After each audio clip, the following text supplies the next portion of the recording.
Hello all, welcome to my channel. ఎలా ఉన్నారు అందరూ? ఈ వీడియోలో మీ అందరికీ టెంపుల్ స్టైల్ పులిహోర పులుసు ఎలా ప్రిపేర్ చేయాలి అనేది మీకు మా స్టైల్లో చూపిస్తున్నాము. ఈ చింతపండు గుజ్జుని మనము 6 మంత్స్ వరకైనా కానీ ఫ్రిడ్జ్లో స్టోర్ చేసుకోవచ్చు. పాడవకుండా ఉంటుంది. వాటర్ తగలకుండా చూసుకోండి. ప్రిపరేషన్లోకి వెళ్ళిపోదాము. ఇక్కడ 1/2 kg చింతపండుని తీసుకున్నాము.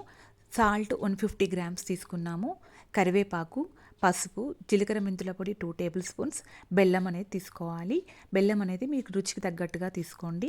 ముందుగా చింతపండులో కొద్దిగా వాటర్ పోసుకొని స్టవ్ మీద 1 మినిట్ వేడయ్యేంత వరకు ఉండనివ్వండి. దాని తర్వాత పక్కన పెట్టి చల్లారనివ్వండి. అది చల్లారిన తర్వాత స్ట్రైనర్తో పల్పుని సపరేట్ చేసుకొని చింతపండు గుజ్జుని ఈ కన్సిస్టెన్సీలో ప్రిపేర్ చేసుకోండి. మరీ చిక్కగా కాకుండా మరీ లూజ్గా కాకుండా ఇలా ప్రిపేర్ చేసుకొని ఉంచుకోండి.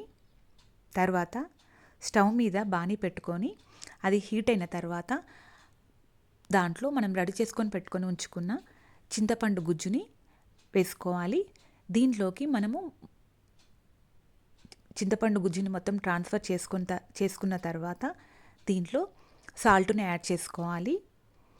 సాల్ట్ అనేది వేసుకున్న తర్వాత మళ్ళీ ఒకసారి అంతా కలిసేలా కలుపుకోండి. దీంట్లోనే కరివేపాకును కూడా వేసుకోవాలి. మళ్ళీ కరివేపాకు కూడా అంతా ఒకసారి కలిసేలా కలుపుకున్న తర్వాత దీంట్లో జీలకర్ర మెంతుల పొడి, పసుపు రెండింటిని యాడ్ చేసుకొని అంతా కలిసేలా ఒకసారి కలుపుకోండి. ఇది త్వరగా అయిపోతుంది చింతపండు పులుసు అనేది.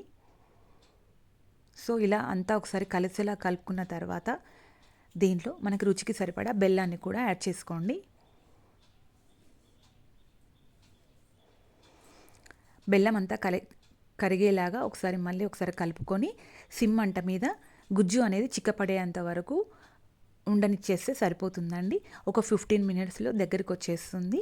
మూత పెట్టేసుకొని సిమ్ మంట మీద 15 మినిట్స్ ఉండనిచ్చేస్తే సరిపోతుందండి. సో టెంపుల్ స్టైల్ పులిహోర పులుసు అనేది రెడీ అయిపోయింది. మీరు ఈ చింతపండు గుజ్జు అనేది మనము ఈ కన్సిస్టెన్సీ అనేది ఇలా చిక్కగా రావాలండి. మనము ఇలా వచ్చినప్పుడు బంద్ చేసుకుంటే సరిపోతుంది. సో దీన్ని మనం చల్లారిన తర్వాత బాక్స్లో పోసుకొని ఫ్రిడ్జ్లో స్టోర్ చేసుకుంటే 6 మంత్స్ వరకైనా కానీ పాడవకుండా ఉంటుంది. వాటర్ అనేది తగలకుండా చూసుకోండి. వాటర్ తగిలితే పాడైపోయే ఛాన్సెస్ ఉంటాయి. మనకు కావలసినప్పుడు పోపు కలుపుకొని రైస్లో వేసుకొని మనకు కావాల్సినంత చింతపండు గుజ్జును దాంట్లో రైస్లో కలుపుకుంటే పులిహోర అనేది రెడీ అయిపోతుంది. సో నా ఛానల్ కనుక మీకు నచ్చినట్లయితే లైక్ చేసి సబ్స్క్రైబ్ చేయండి. For more videos stay in to my channel. Thank you for watching my videos.